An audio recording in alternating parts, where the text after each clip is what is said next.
Buenos días a todos, profesores, compañeros estudiantes. Les damos nuevamente la bienvenida al Sistema de Laboratorios de Desarrollo e Innovación Ciudadana Azcapotzalco. Y en esta ocasión vamos a continuar con el ciclo de conferencias que hemos venido promoviendo desde la semana anterior en apoyo a los programas de estudio del área de ciencias experimentales. El día de hoy tenemos el agrado de contar con la presencia de la doctora Patricia Ramos Morales, quien nos va a platicar sobre el área de estudio que ella maneja, que además tiene mucha experiencia, que es precisamente sobre genética, cuestiones de genética, y particularmente pues la charla que nos va a dar el día de hoy tiene que ver con los mecanismos de la herencia.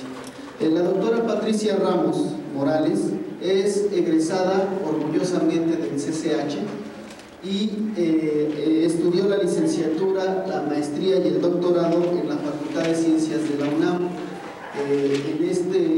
Precisamente en la Facultad de Ciencias es profesora de carrera titular en el Laboratorio de Genética. El área de investigación de la doctora, como ya lo comentaba, es sobre genética y muy particularmente sobre el efecto que los contaminantes tienen sobre el DNA.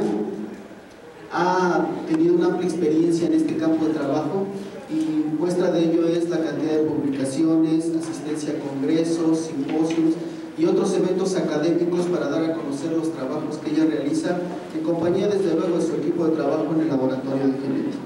Actualmente, la doctora es presidenta de la Sociedad Mexicana de Genética, así que la verdad es que la experiencia que tiene es muy amplia y nosotros realmente estamos muy honrados de su presencia y muy agradecidos también porque haya aceptado brindarnos un poco de sus conocimientos en esta charla. Así que sin más preámbulo, le damos la bienvenida a la doctora y también las dejo con ella. Muchas gracias.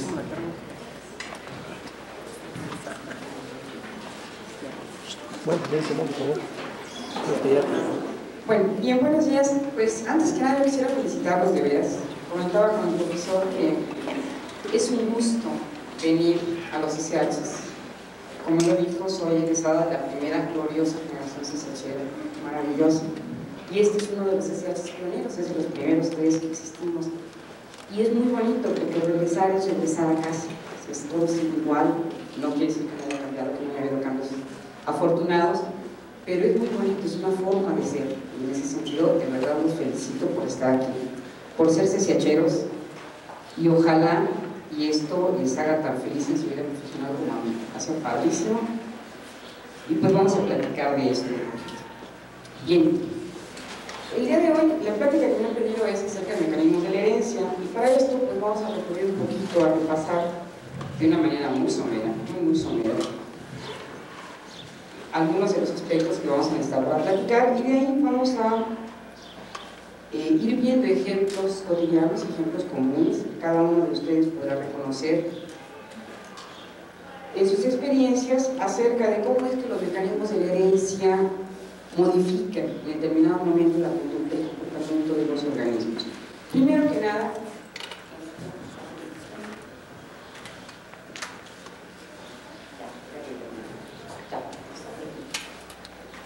nada más para ubicarnos, recordaremos en general cuando hablamos de DNA, de material genético, estamos hablando de toda una asociación. En general, el material hereditario va a ser una asociación entre lo que serían los pares de bases, la organización particular del DNA a través de una serie de niveles de compactación, la asociación con proteínas, la visualización que podemos hacer de este DNA en estructuras que nosotros denominamos cromosomas, las cuales sabemos que se encuentran en las células, específicamente dentro del núcleo, y asociadas en cuanto a su función a una serie de organelos, tanto en las células vegetales como en las células animales. El día de hoy no vamos a platicar de bacterias, pero también las bacterias tienen lo suyo, son muy bonitas.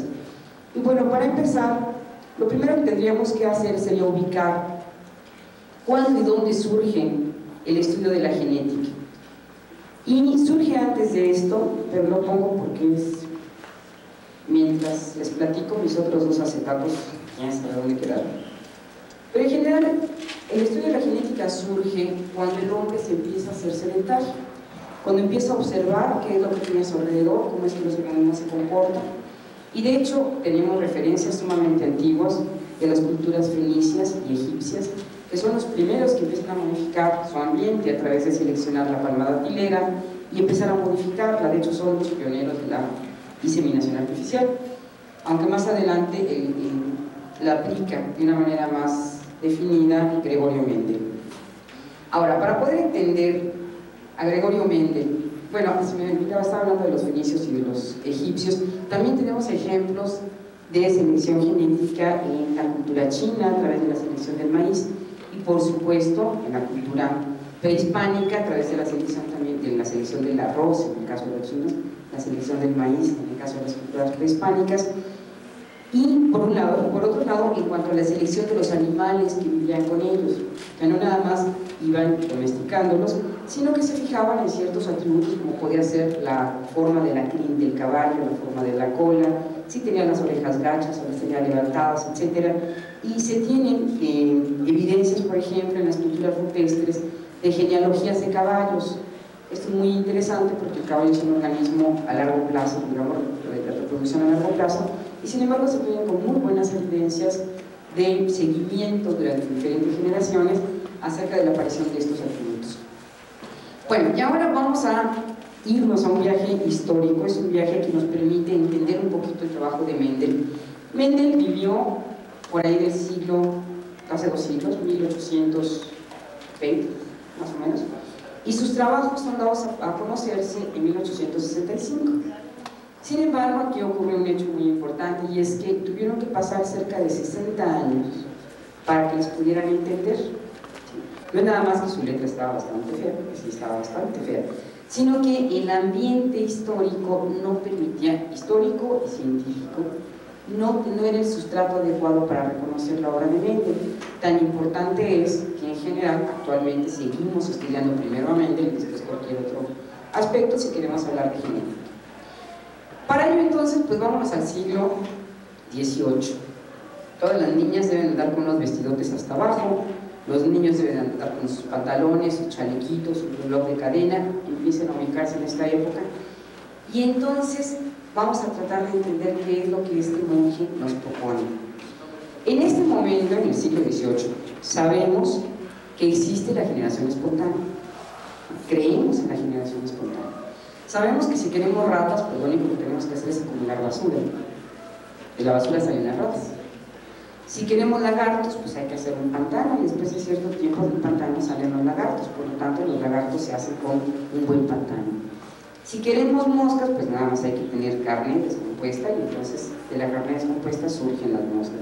Es decir, existe una asociación hacia ciertos sitios y ciertos organismos, asumiendo que la formación de estos es espontánea a través del material biológico, el material en degradación en muchos casos. Solamente hay uno que se salva, y este es el humano. El humano sí tiene papás, bueno, tiene papá. Tiene un papá. La mamá es un mero accidente de la vida. No hay otro, es un mero accidente de la vida. ¿Por qué? Pues porque cuando pensamos en cómo es que se forma un organismo, recordemos que en ese entonces todavía tenemos una gran asociación de la religión con nuestro entorno. Entonces, para poder entender cómo es que surge la vida tiene que ser explicada a través de la religión. Y en ese sentido lo que más se acepta es que los hombres, los seres humanos, surjan a través de los humores, siendo los humores una serie de secreciones de diferente naturaleza, tanto químicas, ahora sabemos, como psicológicas que se manejaban en el entorno. Y en este sentido entonces, lo más que se podía uno aproximar era pensar que el ser humano surgía por voluntad divina. Pero ni tan divina, ¿no? Porque hasta eso el hombre tenía lo suyo. Y el hombre lo que hacía era generar estos cuerpos, esto que está aquí en la primera imagen, en la cual tenemos la teoría del performance, en la cual un organismo, un hombrecito o una mujer pequeña estaría guardado en esta estructura dada por el hombre, y la mujer solamente era el terreno fértil para que esta estructura se desarrollara. Es decir, toda la información, toda la dotación genética que ahora conocemos como tal, estaría dado exclusivamente por el varón. Había de dos tamaños, hombrecitos grandes y cositas chiquitas. Las chiquitas eran mujeres, los hombres eran grandes.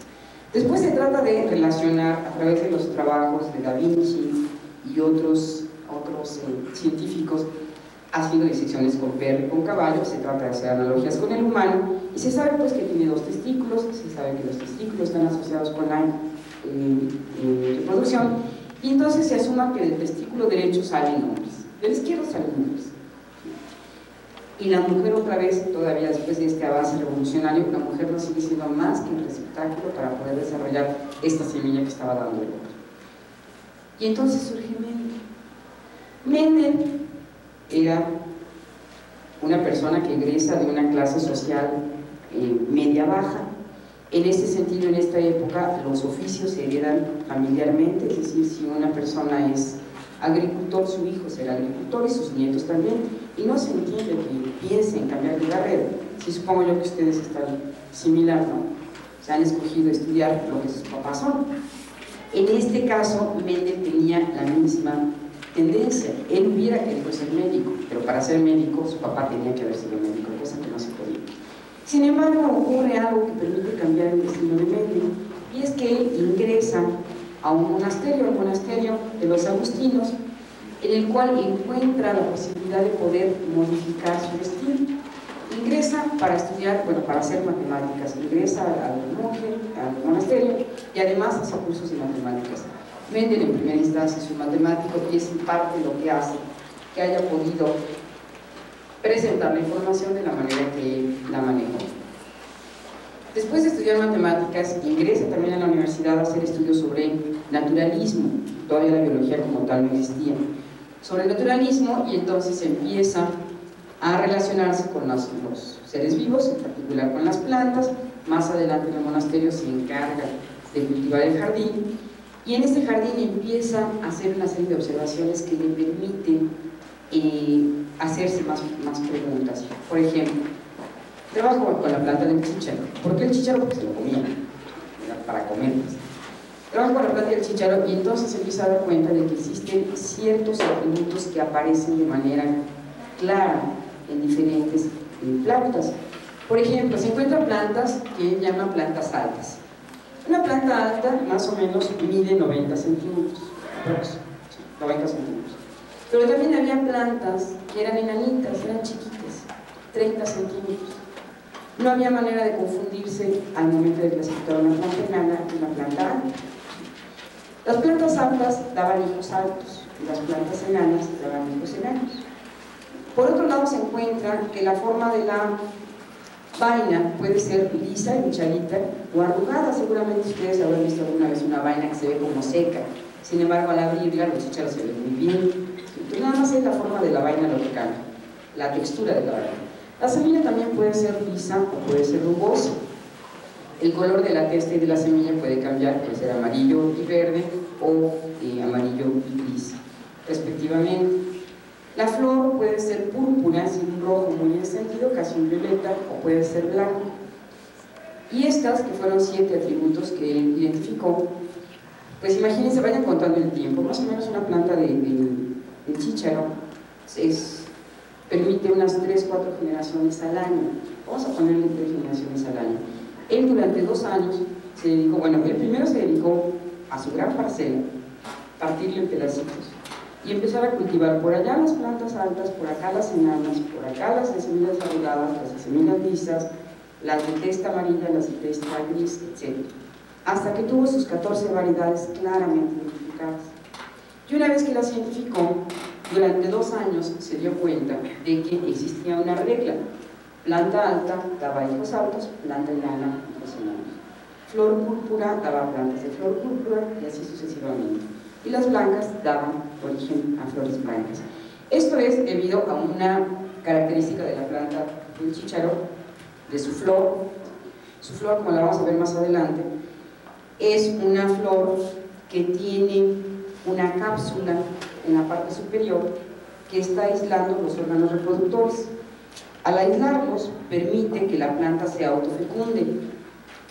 Y de esta manera, aquí está, de esta manera entonces una planta alta se fecundaba, la flor contiene la parte femenina y la parte masculina, Y entonces se autofecundaba y pues todos sus hijos necesariamente tenían que ser del mismo color, sean púrpuras o sean blancos. Y entonces a Mendel se le ocurrió, pónganse ustedes en el lugar de Mendel y traten de imaginarse cómo es que se le pudo llegar a ocurrir, que no es nada sencillo. El que, ¿por qué no disectaba la flor? Le quitó la capuchita, tomó los estambres de una flor blanca, le arrancó los estambres a una flor púrpura, con los estambres de la blanca vino y se los sacudió aquí, sobre el pistil, para que entonces fecundara a la planta púrpura. Y después le puso un capuchón, una bolsita de papel, para evitar contaminación. Con los estambres que había arrancado aquí, se fue hacia las otras plantas, hacia la planta blanca, e hizo exactamente lo mismo. Y entonces también la aisló, se esperó pacientemente hasta que germinaron, hasta que dio semilla, sembró la semilla. Aquí veríamos cada una de estas semillas de chícharo va a dar origen a una planta de chícharo, sigue siendo la misma generación. Y entonces lo que observa es que al hacer un cruzamiento de una flor púrpura, en la cual se quedó el pistilo, la parte femenina, con una blanca, o al revés, daba exactamente lo mismo, todos los hijos tenían las flores púrpuras, todos los hijos.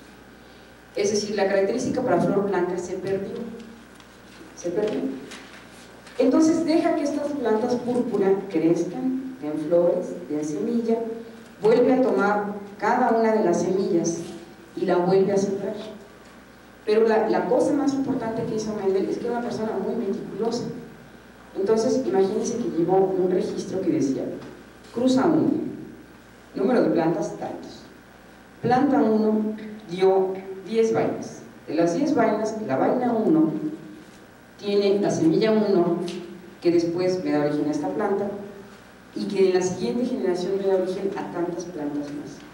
Y de cada una de estas plantas llevó un registro individual durante aproximadamente 15 generaciones. Si le van aumentando, la cantidad de organismos que él analizó fue enorme, fue absolutamente enorme, pero sobre todo el ser tan meticuloso de llevar un registro de esta manera a lo largo de 3 generaciones es lo que le permitió finalmente entender que lo que tenía entre manos. Y lo que él tenía fue lo siguiente. Lo que dijo fue: normalmente durante la reproducción sexual, a través de la reproducción sexual, cada uno de los organismos se forma por 2 elementos. Un elemento que está dado por la parte femenina y el otro por la parte masculina. De tal manera que entonces en la siguiente generación los organismos que se recobran llevan información para una y para otra característica. Pero solamente vamos a ver aquella que sea una característica dominante, la otra no la vamos a ver. En la siguiente generación, es decir, cuando estas plantas se permiten que se autofecunden, pues lo que va a pasar es que, dado que llevan información para los 2 atributos, para púrpura representado en mayúscula y para blanco en minúscula, estos van a generar células sexuales, las cuales al combinarse en todas las posibles formas nos van a generar una cuarta parte de organismos que llevan nada más información para púrpura, 2 cuartas partes de organismos que llevan información para las 2 y una cuarta parte que lleva información para blanco. Es decir, vamos a ver plantas púrpuras, estas y estas, con respecto a cada planta blanca. Y entonces se dio cuenta de algo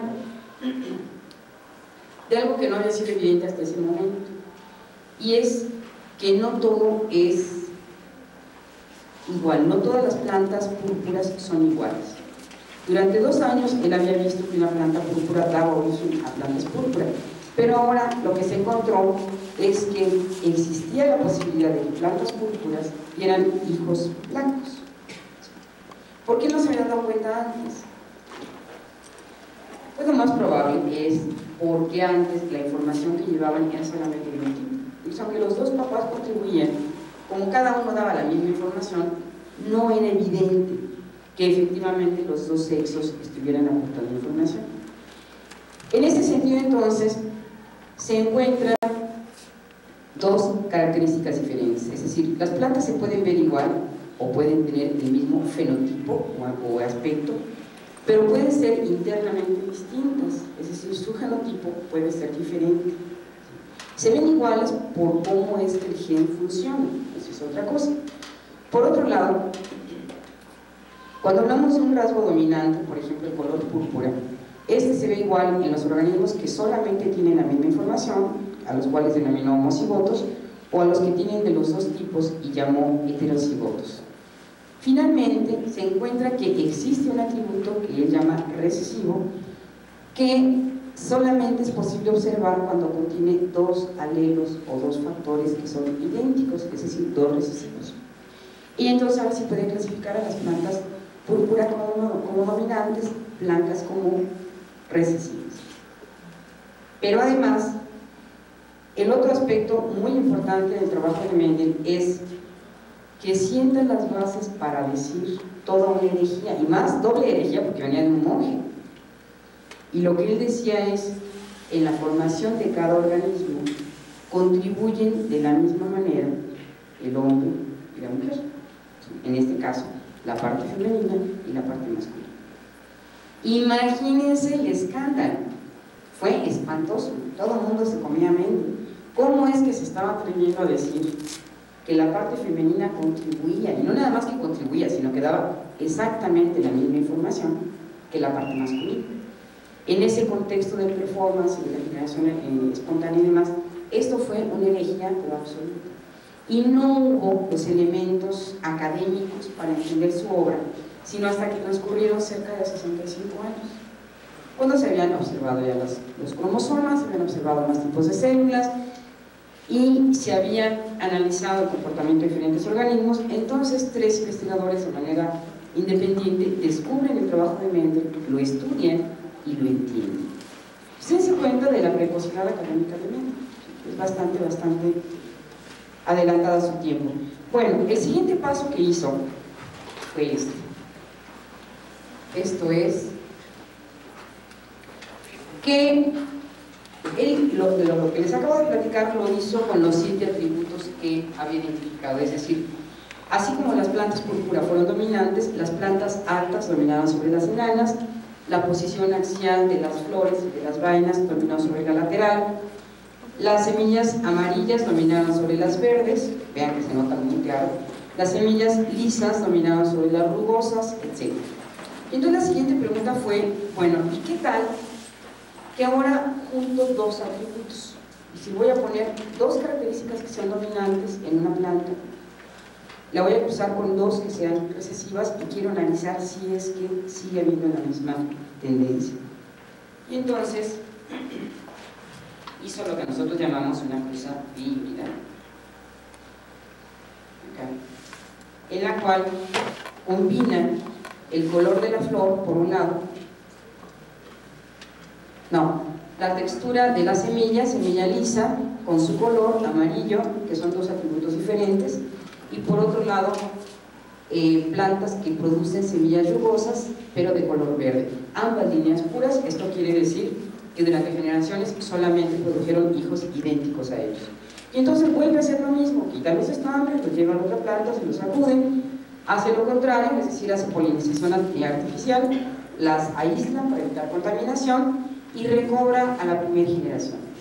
Normalmente los atributos dominantes son los que se expresan en la primera generación, y entonces pues ven que en la primera generación todas las semillas son lisas y son amarillas. Entonces efectivamente cada uno de los atributos se sigue comportando exactamente como lo hizo cuando nada más estaba aislando un solo atributo.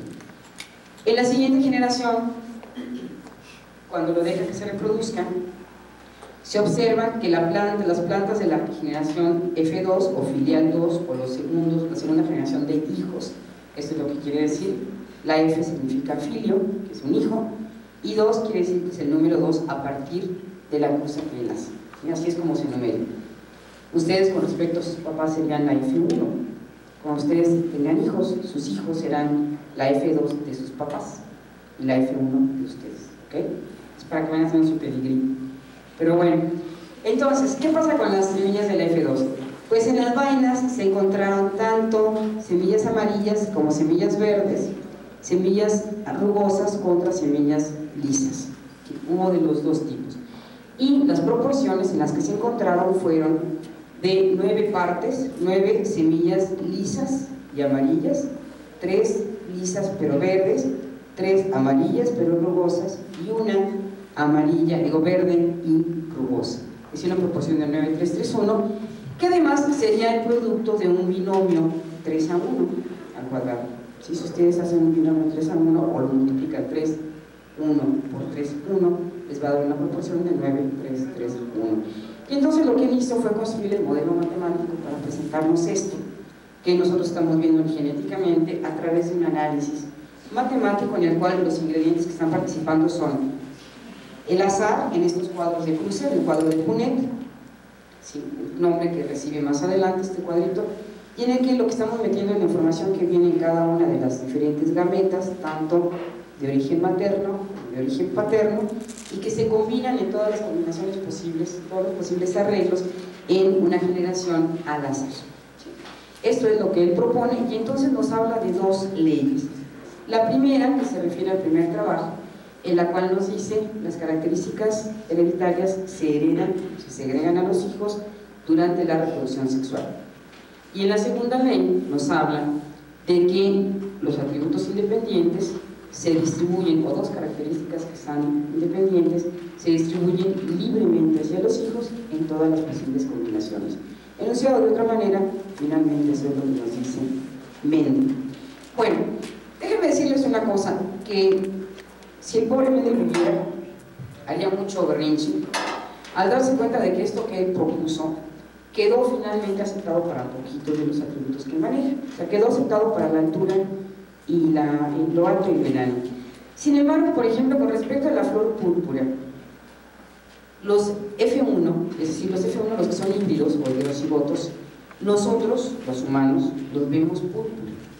Y de hecho, si nos dan un ramillete de flores de chícharo, que sean homocigotos o que nada más lleven información para púrpura, o que sean heterocigotos para púrpura, no los podemos distinguir. Nosotros los vemos igualitos, igualitos. Sin embargo, a nivel bioquímico, si nosotros vemos cuánto tiene de cada uno de los colorantes que dan el color púrpura, vamos a darnos cuenta de que sí existen diferencias entre las homocigotas y las heterocigotas. Y afortunadamente para los biólogos, para que nos entretengamos, también existen organismos que son capaces de verlo. Por ejemplo, las abejas. Las abejas, ustedes sabrán que ven, alcanzan a ver infrarrojo y detectan UV, nosotros no. Entonces ellos ven diferente a los heterocigotos de los homocigotos. Es parte de lo que explica por qué de repente plantas que tienen el mismo color son polinizadas a una frecuencia diferente. Nosotros no lo vemos, pero las abejitas sí. La otra cosa que se descubrió es que las semillas lisas no eran lisas. ¿Sí? Lo que pasa es que para eso fue necesario primero un microscopio electrónico de barrio.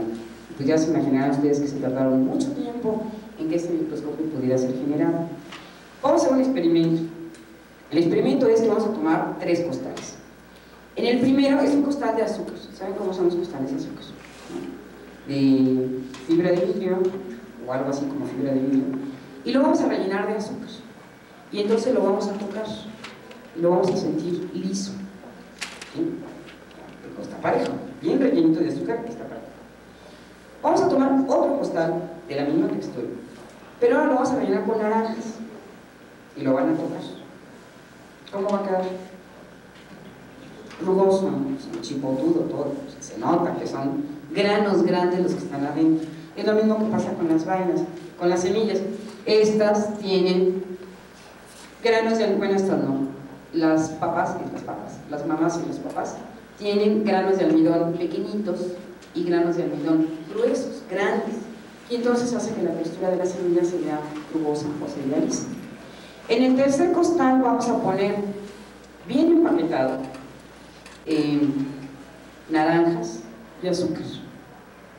Si lo empaquetamos con mucho cuidado y lo tocamos, y obviamente si es un costal seguro que nos damos cuenta, ¿verdad? Pues si es una cosa muy chiquitita y lo tocamos, seguramente pensaríamos que es liso, pero al revisar con un microscopio electrónico de barrido veríamos que están los 2 tipos de granos de almidón. ¿Sí? Entonces dense cuenta que, bueno, Mendel lo clasificó de acuerdo con los sentidos que los humanos tenemos, y de acuerdo con los sentidos, la textura de la semilla sigue siendo dominante, pero a nivel molecular, pues no está, es más bien una combinación de ambos atributos lo que se está expresando. Y eso lo vamos a ver en un ratito. Bueno, vamos a ver ahora algunos otros ejemplos de esto que Mendel nos presentó, expresados en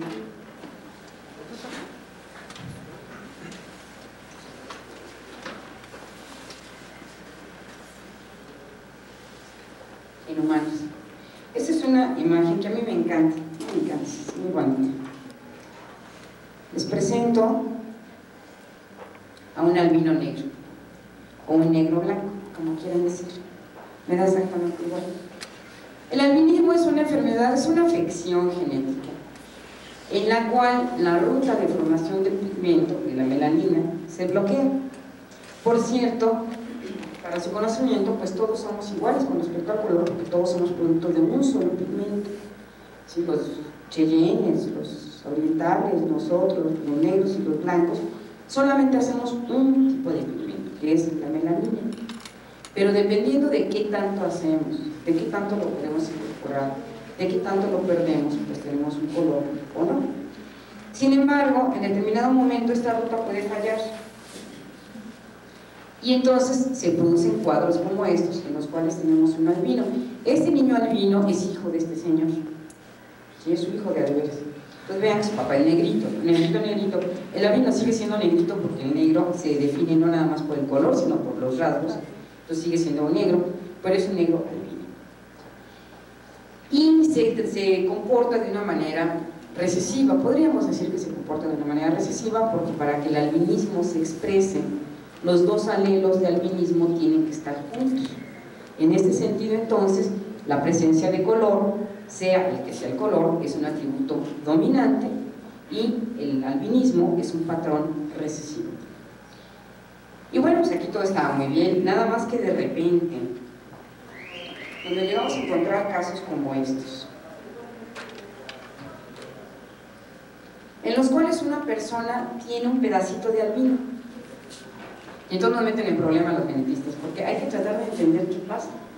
Ya no estamos hablando de un atributo como el del albinismo, del cual este niño albino, cuando crezca y tenga hijos, va a heredar a sus hijos de información para albino, sino que además tenemos casos en los cuales aparecen esta especie de mechones en la cabeza o en otros lados del cuerpo, donde no hay color. Y entonces queremos tratar de entender qué pasa con ello. Hay un ejemplo que ustedes conocen de un cantante histórico mexicano, que ya falleció, que es Miguel Aceves Mejía, que tenía su mechón también aquí arriba. Bueno, tenía 3 mechones y pintaba 2, y se quedó con uno. Si tenía 3, uno en el centro, uno aquí y el otro acá. Se pintaba los laterales, nada más se le veía uno y fue su rasgo característico. Y es un ejemplo exactamente igual que este, de un pedacito de una persona que se hace, que es albina, y entonces pues hay que tratar de entender. El problema es que pues está medio difícil trabajar con humanos por varias razones, ¿no? Una, la razón más evidente y lógica es por razones éticas. La otra es porque los humanos son muy latosos para trabajar. Imagínense, si yo quiero hacer cosas como Mendel, pues yo voy a seleccionar a mis niñas y lo voy a cruzar con los niños que yo quiero. Y las niñas son muy rebeldes y dicen, no, yo no me quiero cruzar con este, yo quiero este otro. Los niños igual andan escogiendo a sus parejas. Entonces no es fácil estar haciendo cruzamientos con los humanos. Sí, definitivamente, digo, obviamente no podemos hacerlo. Y entonces algo que tendríamos que hacer sería tratar de ver si podríamos encontrar la manera de estudiar a través de otros organismos algo similar. Y entonces, pues vamos a la naturaleza y vemos esto. Esto es pues, una imagen en la cual estamos viendo diferentes formas de albinismo. Vamos a ver que el albinismo es algo bien común, absolutamente común. Lo vemos en humanos, por supuesto, diferentes etnias, diferentes tipos. El albinismo se sigue presentando. Tenemos albinos y tenemos coloreados. Pero también, pues lo tenemos aquí, vean qué bonito, en una ardilla. Sí, es un albino verdadero por el color de su ojo, que es rojo. Lo tenemos en un ratón y en las ratas también, que también se distinguen por el color del ojo, que es rojo. Lo tenemos en los ñus, vean, este es un ñu albino, muy bonito. Obviamente conocerán vacas albinas, conejos albinos. Y abusados, cuando les vean un conejo blanco que ustedes crean que es albino y no lo sean, fíjense en los ojos. Un albino verdadero tiene los ojos rojos, y un albino hechizo los tiene negros. ¿Sí? Los conejitos, si ustedes son un conejito blanco con ojos negros y lo cruzan, puede ser que tengan hijos de color. Entonces van a ir a demandar a aquel que se los vendió porque les tomó el pelo, ¿no? Pero bueno, mejor se fijan ustedes.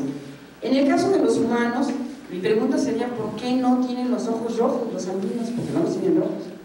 ¿De qué color los tienen? Azules. Y los tienen azules, ¿saben por qué razón los tienen azules? Porque son humanos. ¿Por qué los tienen azules? Es un aspecto físico. ¿Por qué el cielo es azul? ¿Por qué el mar es azul? Por la misma razón que los albinos tienen los ojos azules.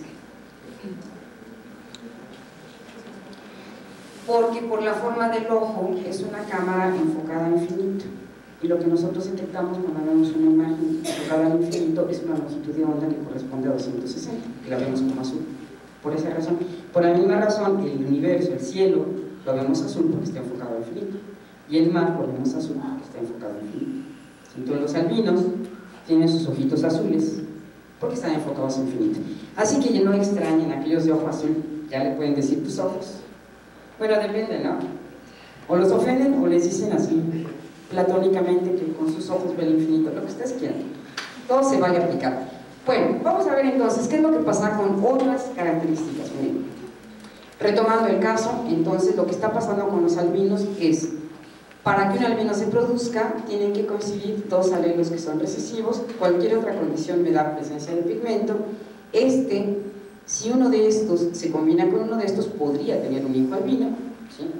Y si no es así, si no tienen esta información, entonces seguro todos sus hijos van a tener la información para pigmento. Esto es importante porque en determinado momento, también dependiendo de nuestro nivel cultural, pues hay problemas, ¿no? Cuando de repente sale un niño albino y todo el mundo, la mamá le echa la culpa al papá de que el hijo está despintado, el papá le dice: no, es tu culpa, lo bañaste demasiado pronto, el hijo se despintó, pero la culpable eres tú. Ahora ustedes saben que si tienen un hijo albino, los dos son culpables, ¿no? Ya tenemos una disputa familiar menos, ¿no les da alegría? Ya saben que los dos dieron su parte, o se los cambiaron en el hospital, ¿no? Que esa es otra cosa, pero eso ya los trasciende. Vamos a ver ahora la contraparte. Vamos a hablar ahora de rasgos dominantes. Y aquí tenemos un rasgo que es braquidactilia. Esta es una manita normal, regular, la longitud de sus dedos con sus falanges de extensión normal. Y esta es una manita, bueno, dos manitas, con braquidactilia. Y no es que tenga los deditos doblados, es que no tiene más deditos. Sus uñas están aquí y los deditos están acortados, sumamente acortados. Esto se llama braquidactilia y implica un acortamiento de las falanges. Esto es lo que está cortadito, la uña, la parte terminal está bien, sí, pero esto es chiquito, chiquito, chiquito. Ahora, esto puede ser más acentuado o menos acentuado dependiendo de otros factores que inciden durante el desarrollo. Pero lo importante es que un braquidactílico va a hacerlo con que tenga un solo alelo. Si solamente uno de los papás, solamente uno de los papás tuvo que ver. Y puede tener hijos tanto braquidactílicos, si es que le toca la lotería de darles el gen, o no, si puede tener hijos con extensión de dedos normales, perfectamente normales. Ahora, en cuanto a características, por ejemplo, es más fácil que un niño salga braquidactílico sin que ninguno de sus papás sea portador, si es que el gen muta en la transición de una generación a la siguiente, ¿sí? O sea, ninguno de los papás es el culpable. Y entonces el hijo puede tener braquidactilia sin que sus papás lo expresen necesariamente. Pero en el caso del albinismo no es tan fácil que surja por una mutación, porque para que se exprese requerimos los dos alelos idénticos.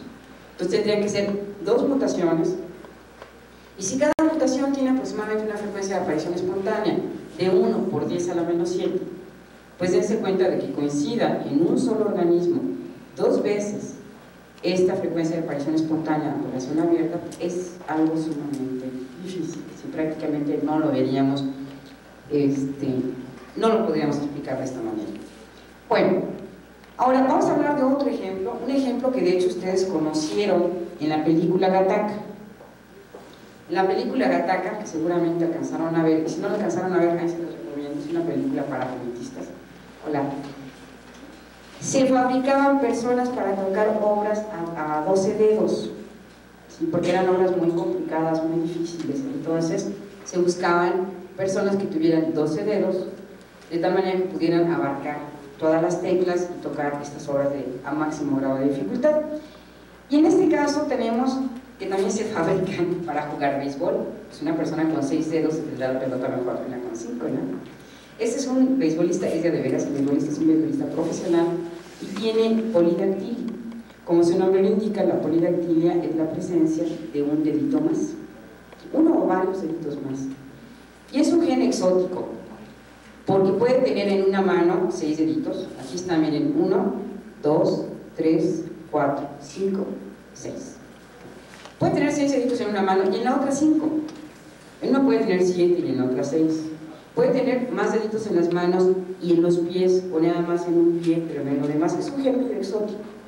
Y a veces inclusive puede no notarse, porque este dedito puede quedar prácticamente como un chipote que no sale, parece ser que es un callito. Y sin embargo de repente los hijos o los nietos aparece la polidactilia y uno no sabe dónde apareció, porque es un gen algo raro, es un gen que se llama con expresividad variable. Es decir, el gen existe, el gen se expresa, pero el grado que se expresa va de menor a mayor, es todo un gradiente. De la misma manera entonces podríamos tener una persona que tanto en sus manos como en sus pies tuviese más de 5 dedos, ¿sí? Bueno, el conocer cómo es que funcionan estos genes es muy importante, sobre todo porque en determinado momento el efecto, por ejemplo, dense cuenta de que estos genes dominantes son genes muy fuertes, porque con un solo alelo están modificando el desarrollo de un organismo. Y en ese sentido, vamos a hablar ahora de un caso.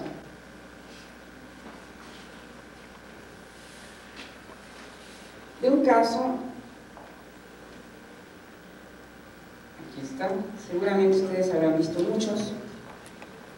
Es el gato Manx. El gato Manx es un portador de Manx, es un heterocigoto, como está indicado aquí. Tiene el alelo dominante, tiene el alelo recesivo. Es un gato muy caro, es un gato de colección, porque no tiene cola. Es un gato sin cola. Y de hecho es un problema, aparte es caro porque cuando tiene hijos, tiene pocos hijos, se le mueren mucho, ¿sí? Es como tener un perro salchicha. Seguramente si alguno de ustedes conoce o tiene un perro salchicha sabrá que son una verdadera lata y que sus camadas son muy poquitas y que de hecho inclusive dentro de sus camadas de repente aparecen moscas, bueno, también aparecen perros, hijos de salchicha. Estoy segura que la hembra y el macho se cruzaron, no los dejé salir a pasear. Y sin embargo, de sus hijos, no todos son de salchicha. Que hay unos que son altos, tienen patas largas. Si alguien tiene xoloscuincle, igualito. Uno con otro nos tiene que dar hijos sin pelo. Sin embargo, de repente, primero, es muy difícil tener progenie de xoloscuincle. Y segundo, algunos aparecen con pelo. Entonces parece que más bien nos están tomando el pelo, ¿no? Bueno, ¿qué pasa? Un ejemplo similar es la condroplasia. La condroplasia es un atributo en humanos que provoca el acortamiento de los limbos, en este caso de las piernas, de los brazos.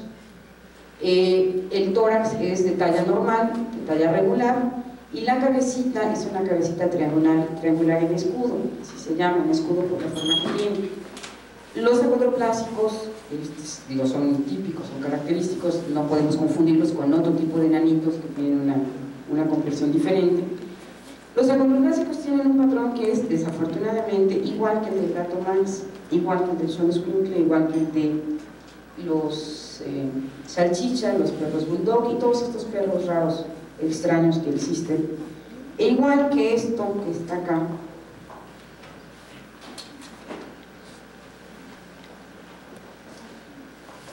Esto que está aquí, que es una mosca. Yo trabajo con moscas, yo soy moscóloga, soy muy bonito, les presento a mi mosca, se llama Drosophila melanogaster y es la mosca del vinagre.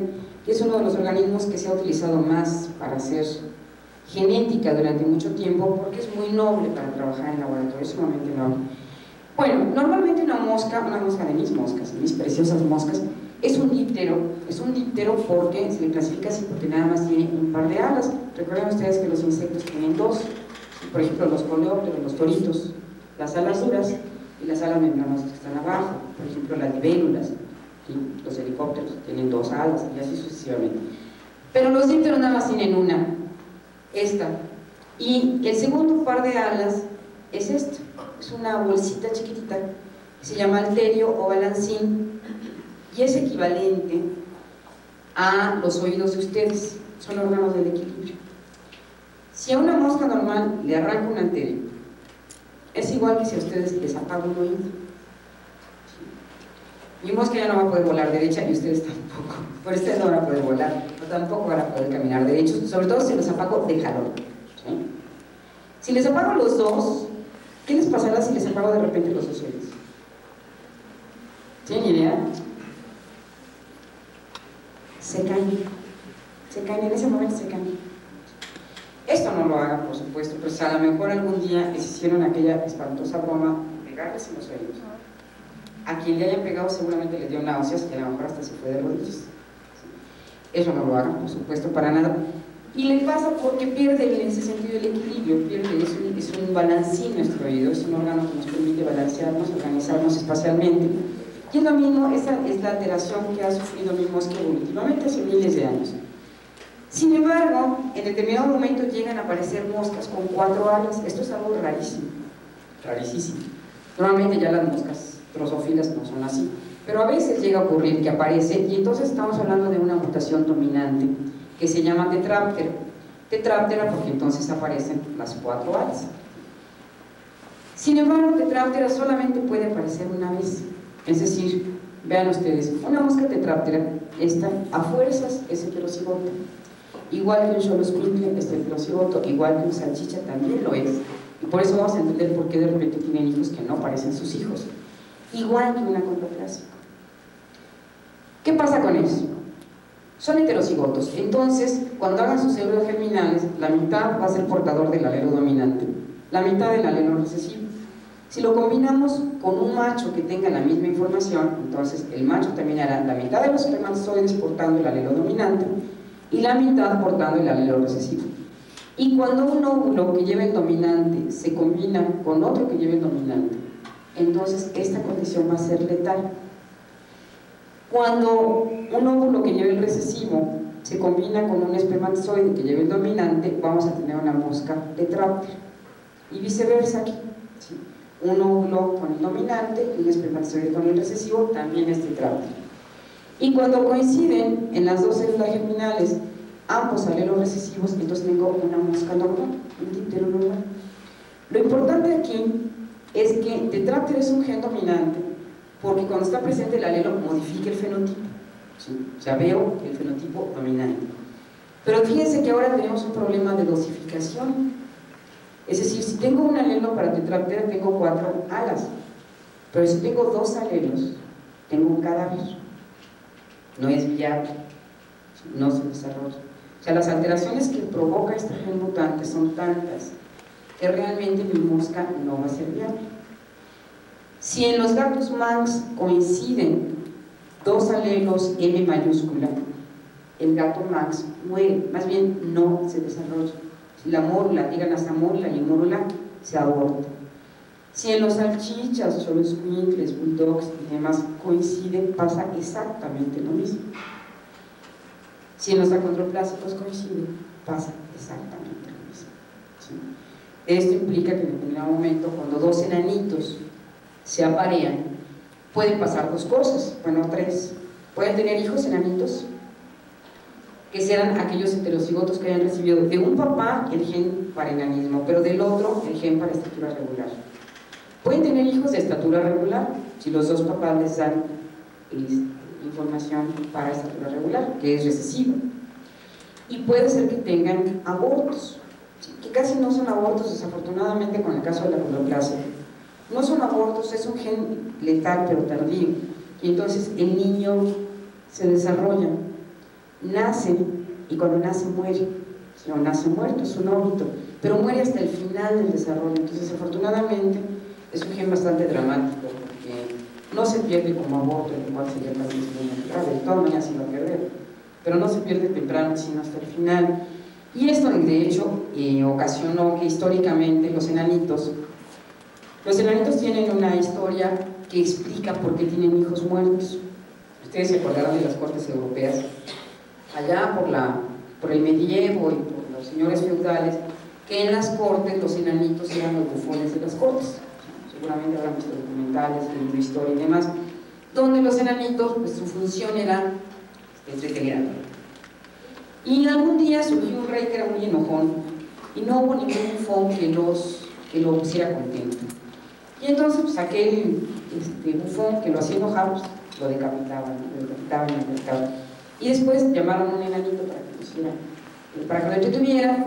No lo logró entretener, pero tampoco lo hizo enojar tanto, y entonces le perdonó la vida y fue magnánimo. Y entonces la única maldición que le echó es que sus hijos iban a nacer muertos. Entonces dicen los enanitos que ellos tienen hijos muertos porque existe una maldición, y ahí se la platican a uno. Y no es tal. El problema es que el gen para acondroplasia es un gen letal tardío, es un gen dominante pero letal, ¿sí? Ahora vean que en este caso ya tenemos dos combinaciones, y que hay otra cosa muy interesante, porque este gen lo podemos ver desde dos puntos de vista.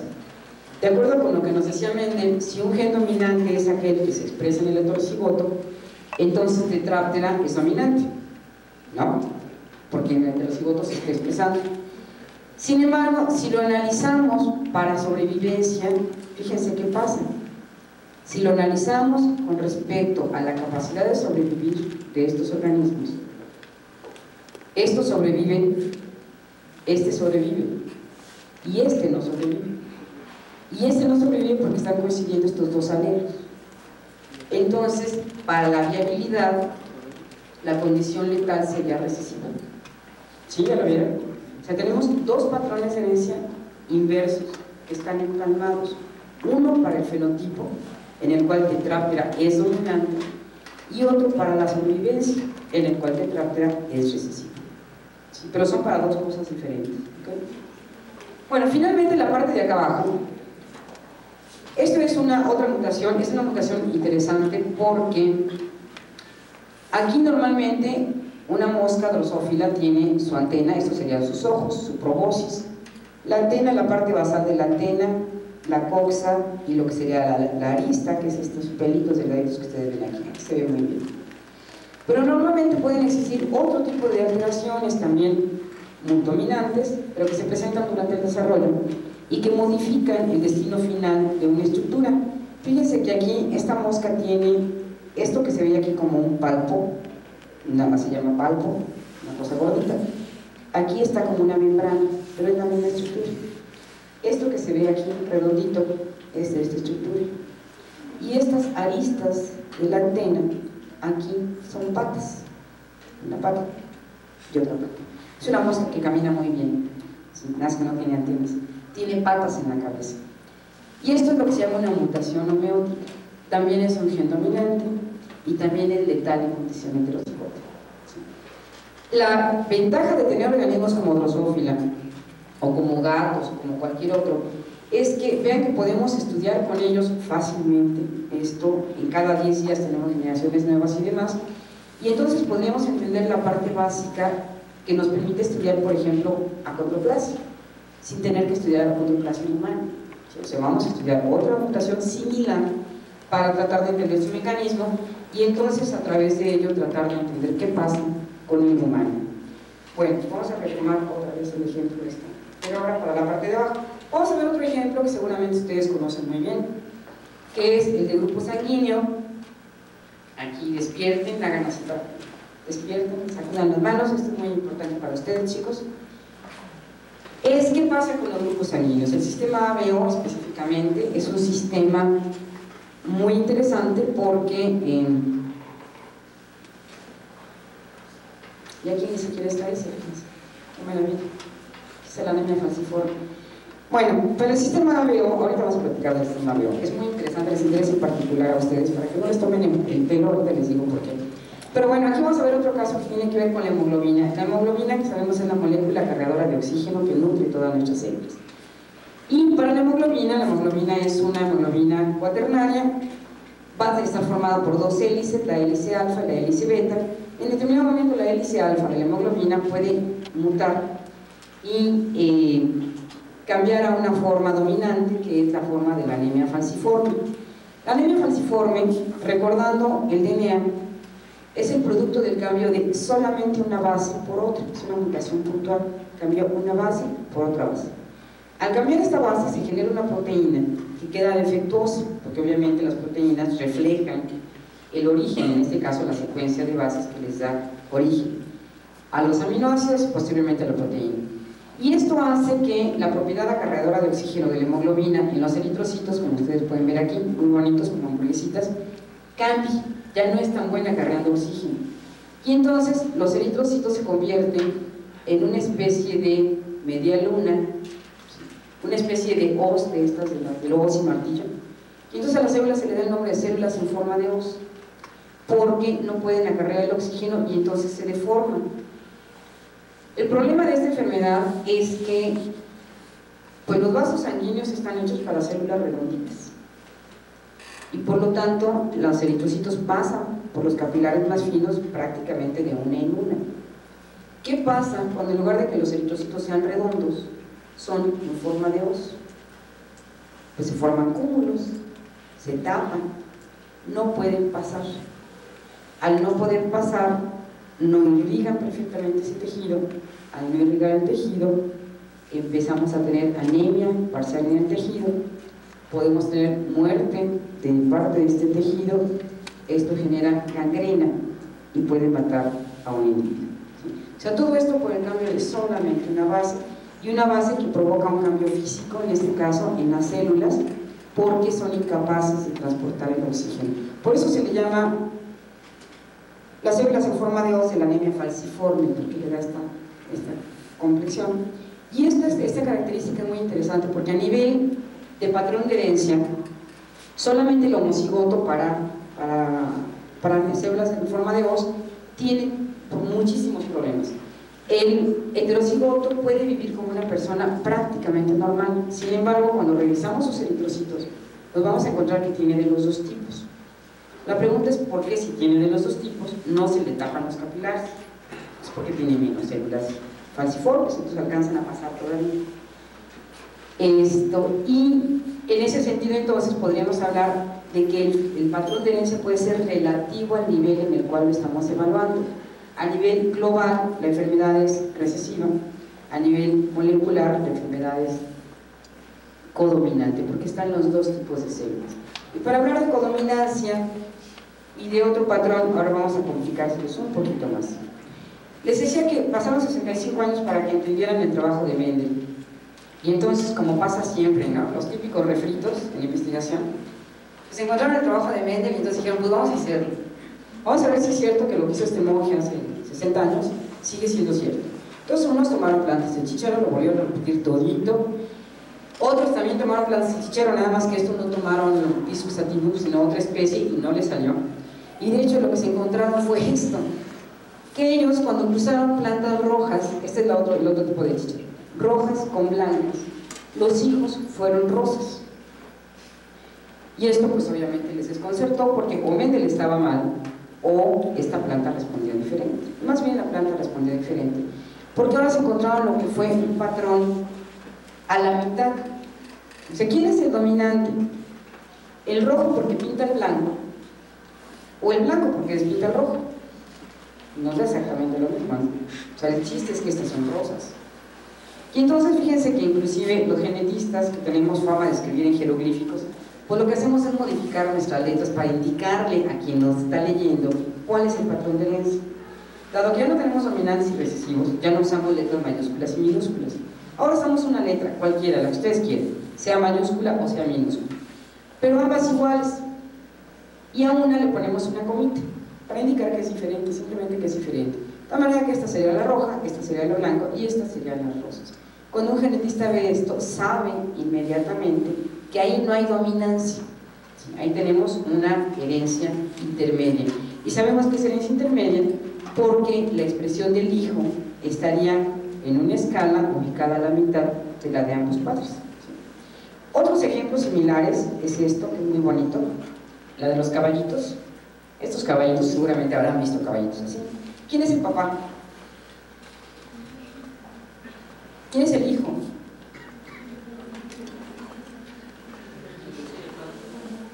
¿No?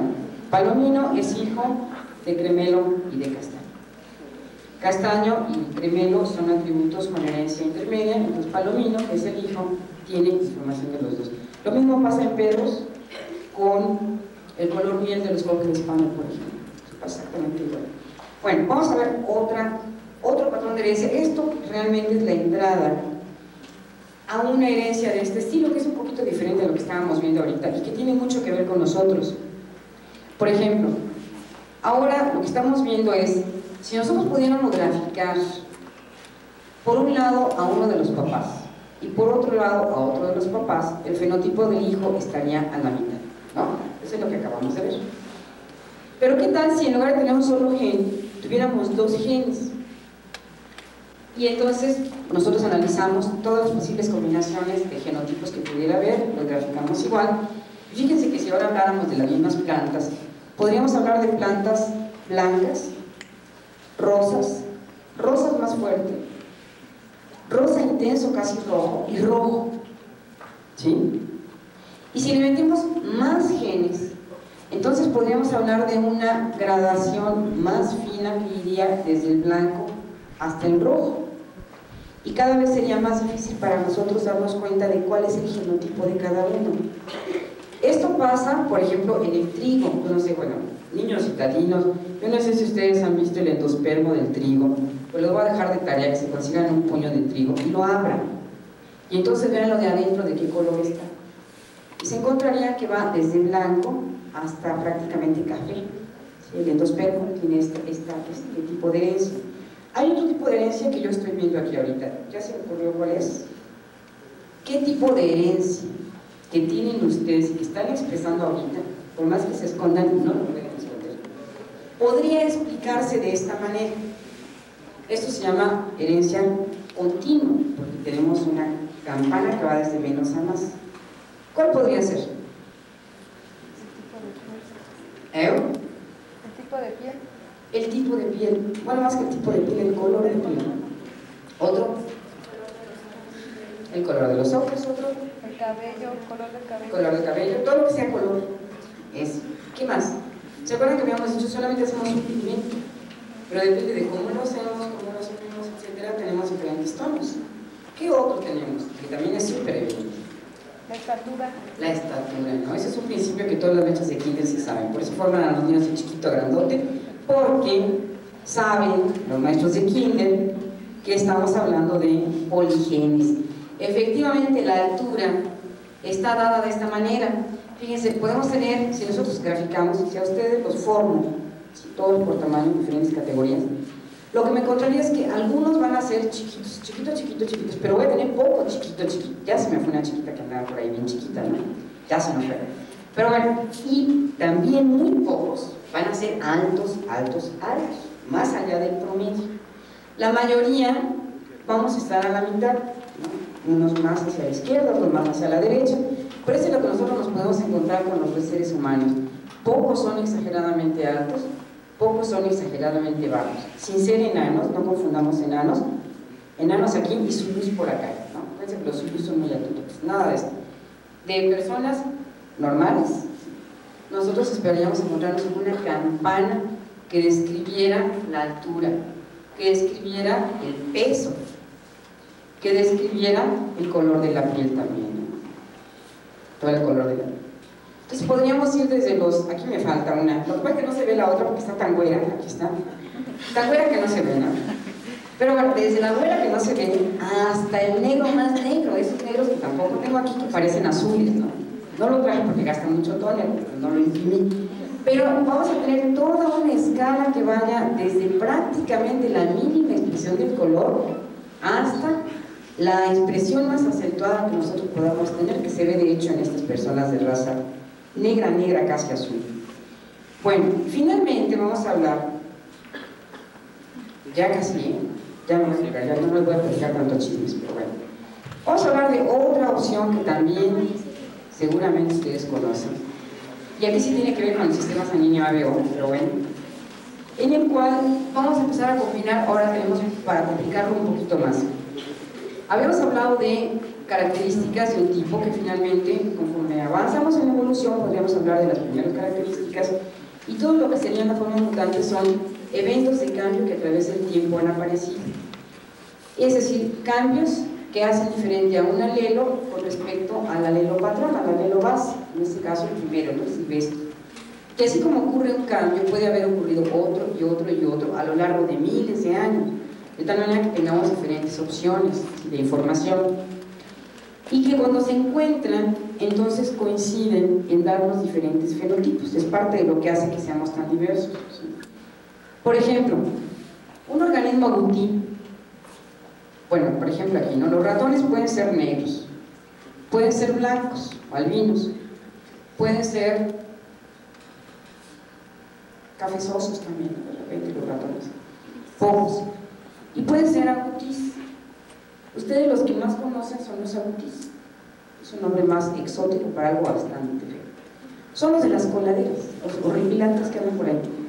Les voy a dejar de tarea que pesquen uno o dos, si ustedes quieran.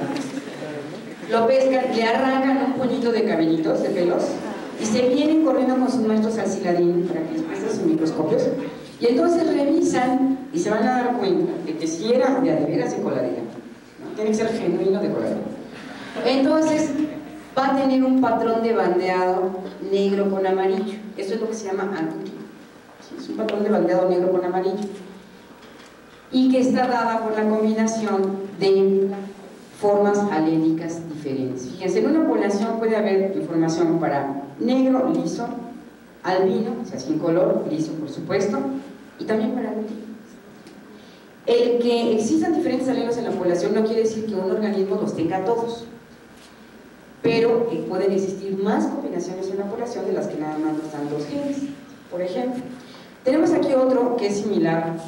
Miren, aquí hay una serie muy bonita que se da en conejos. Estos son los conejos de a de veras. Aquí pueden ver que su ojito es rojo. Es un conejo de raza, son los conejos que se utilizan para investigación. Son conejos albinos. De hecho, todo organismo que se utiliza en investigación mamífera son albinos, excepto los perros. Pero fuera de esto, los ratas, ratones, conejos, chinchillas y demás, se busca de preferencia que sean albinos para tener una mayor homogeneidad genética. Entonces puede existir el alelo para albino, que es aquel que no puede producir pigmento. Pero también puede ser que produzca un pigmento, aunque este pigmento sea poco estable y sea termosensible, es decir, la temperatura le haga que se acumule de una mala manera en las células. Esto es bueno porque ahorita les voy a enseñar a hacer una chapuza que, bueno, me la van a agradecer. Entonces aquí podemos tener un conejito, que no es que mi foto esté mal, mi conejito es todo esto también aquí. Tiene orejas y tiene orejas. También tiene cola y también tiene patas, no es un conejo fantasma. Lo que pasa es que normalmente los conejos tienen la nariz fría, las orejas frías, la colita fría y las patitas frías. Lo demás lo tienen más calientito, vas a hacer bolita, se calienta. Y al calentarse no permiten que la proteína, que la melanina, sea acumulada en las células. Entonces no se ve cosita. Sí hacen melanina, pero hacen una melanina mutante, defectuosa, y entonces esa melanina solo se puede retener en las células que están a menor temperatura, ¿sí? Este conejito se llama Himalaya y es otra forma alélica que existe en el mundo de los conejos. Otra forma que es muy apreciada porque se utiliza para bolsas, sacos, sombreros y todo esto, es chinchilla. Chinchilla es un conejito que tiene unos pelos muy brillantes, muy lustrados, muy bonitos, y que generalmente se usa para hacer este tipo de utensilios porque se aprecia mucho la textura de este pelaje. Y finalmente también pues vamos a tener un elegante conejo agouti, como las liebres. También las liebres, toda liebre que haya salido en Discovery Channel es fea, ¿no? Yo no he visto una sola liebre que se vea bonita. ¿Y por qué? Pues porque son agoutis, porque están llevando lo que sería la expresión silvestre. Sí, el agouti es el silvestre, entonces lleva los genes más fuertes, pero no necesariamente los más bonitos. Ahora, business que les voy a recomendar. Entérese de quién tenga gatitos siameses, ¿no? Van a su casa, se ofrecen para cuidarlos.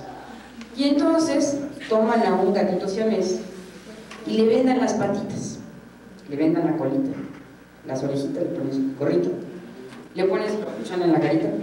Y entonces cuando salga, pues va a ser un triste gato despintado. Entonces dicen, oye, no sirve, este no es siamés, regálamelo, se lo llevan, lo cruzan y seguro que son siameses, porque lo único que hicieron fue evitar que se depositara la proteína. Y los gatos siameses son bastante caros. Entonces de esta manera pueden hacer ustedes un gato albino donde realmente tenía que haber un gato siamés, ¿no? La diferencia económica es notable, notable, notable. Bueno, vamos a ver ahora ya de los últimos, que ahora me voy a meter con los niños, ya me metí con las niñas, ahora vamos con los niños. Y una de las cosas que vamos a ver, la última que vamos a ver, es lo que nosotros conocemos como herencia ligada al sexo. De hecho, esta herencia ligada al sexo es un producto del trabajo con Drosophila, que hace Morgan, que es el padre de la genética de Drosophila, lo hace también a principios del siglo XX, 1905 más o menos, y ellos descubren, Morgan y sus hijos académicos, descubren lo que serían los atributos ligados al cromosoma X. Siempre que hablamos de atributos ligados al cromosoma X, bueno, a las mujeres nos va como en feria, pero como en feria, fíjense, ¿por qué? Porque estamos hablando de aquellos genes que están sobre el cromosoma X, por lo tanto, si un hijo recibe un gen mal hecho, que está en el cromosoma X, ¿quién es la culpable? Su mamá, ¿no? La mamá, claro. Que si el hijo es hemofílico, pues porque la mamá le mandó el gen de la hemofilia, es que lo odiaba desde antes. De hecho, el gen de la hemofilia. Fíjense, para que un hijo sea hijo, un daltónico, bueno, si un hombre es daltónico, si es hombre, su papi tuvo que darle cromosoma Y, si no, no sería hombre, ¿no? Sería un sueño guajiro. Bueno, cromosoma Y viene vía paterna, vía el padre. Por lo tanto, el cromosoma X viene vía la madre. Y si este niño, este hombre es daltónico, es que su mamá y nadie más que su mamá le dio el alelo para daltonismo y por lo tanto el niño no ve bien. ¿Sí? No hay de otro, el niño no ve bien. No se le puede echar la culpa al papá cuando el hijo es daltónico, ni cuando el hijo es hemofílico. ¿Sí? Para nada. Esto es herencia ligada al sexo, y entonces hablamos de la herencia ligada al sexo cuando existe este patrón cruzado de herencia, es decir, la información que expresa el hijo la manda la madre, la información que expresa la hija, fíjense, una hija, su mamá le dio un X, pero papá a fuerza le dio un X. Entonces finalmente, niños, si una mujer es portadora es porque en determinado momento tuvo un papá que le dio el gen también, ¿no? Puede haber sido su mamá, pero también puede haber sido su papá. Pero bueno, esos son los genes que hay sobre el cromosoma X. Ahora ya nos dijeron además que para el alcoholismo existe un gen que está sobre el X, ¿no? Es más, que existe un gen de la homosexualidad que está en el X. Entonces las mamás ya no se pueden quejar de que porque el hijo le salió mal hecho, porque ellas son las culpables, ¿no? Lo hicieron mal, no. Pero ahora vamos con genes que están sobre el cromosoma Y, porque no nada más nosotros. Afortunadamente, niñas, estamos libres de esos genes, no tienen nada que ver con nosotros, porque nosotras no tenemos cromosoma Y. Por lo tanto, pueden descansar tranquilas, porque no les van a pasar estas cosas horrorosas. La primera, esto que ven aquí no es que esté rayada mi imagen, esto se llama hipertricosis en la oreja, y es el crecimiento de los pelillos, de los tricomas, de la oreja, exagerado, tanto que se sale. Pueden ustedes revisar la enciclopedia y busquen a López Portillo. López Portillo y toda su familia tienen hipertricosis en la oreja. No pierdan tiempo buscando a las mujeres, nada más lo van a ver en los hombres porque es un gen ligado a Y. Por lo tanto, hay una línea directa de toda la parte patroclina, ¿sí? Se llama herencia patroclina porque viene del papá al hijo, al nieto, al bisnieto, al chosno y así sucesivamente. Entonces, bueno, esta es hipertricosis. Los tres son variantes y vean ustedes cómo efectivamente lo están mostrando. Es un gen bastante común en la India, por cierto. Otro gen, afortunadamente el hombre tiene pocos genes en el gen, pocos. Afortunadamente para ustedes, niños, porque bueno, hay otro gen que se llama de nariz de patata. no necesita explicación, ¿verdad? Y hay otro gen que es el gen de... ¿Se acuerdan del guapo Ben? Ya hay de los Cuatro Fantásticos, ¿cómo no? Ahora serán los Cuatro Fantásticos virtuales, ¿no? Pero bueno, no importa, los Cuatro Fantásticos, el guapo Ben, que tenía una piel como de lagarto, una piel coriácea, dura, él era de piedra, que es. Pero existe un gen, que también es un gen patroclino, en el cual toda la piel es una piel como coraza, es demasiado dura, es una piel queratinizada, y también afortunadamente se encuentra sobre cromosoma. ¿Cómo ven? Eso de que los hombres tenían los genes bonitos, pero para nada. Bueno, ahora, una pregunta que dejo abierta para su siguiente conferencia, a ver a quién invitan, es que dado esto, una de las cosas que se está tratando de entender ahora es ¿qué pasa con los patrones de herencia en estos organismos? Lo que está abajo es Dolly con su pedazo de mamá, ¿no? Dolly, la pedazo de hija de ellos, pedazo de hermana, pedazo de clon. Dolly, su mamá. Y unas vaquitas también, que ya son vacas transgénicas, vacas clonadas. Y lo que está tratando de entender ahora es estos patrones de herencia, estos reguladores que existen de crecimiento, de forma, de textura, de tamaño, ¿se modificarán en estos organismos clonados? ¿O no? ¿O realmente no hay ninguna consecuencia con respecto a ellos?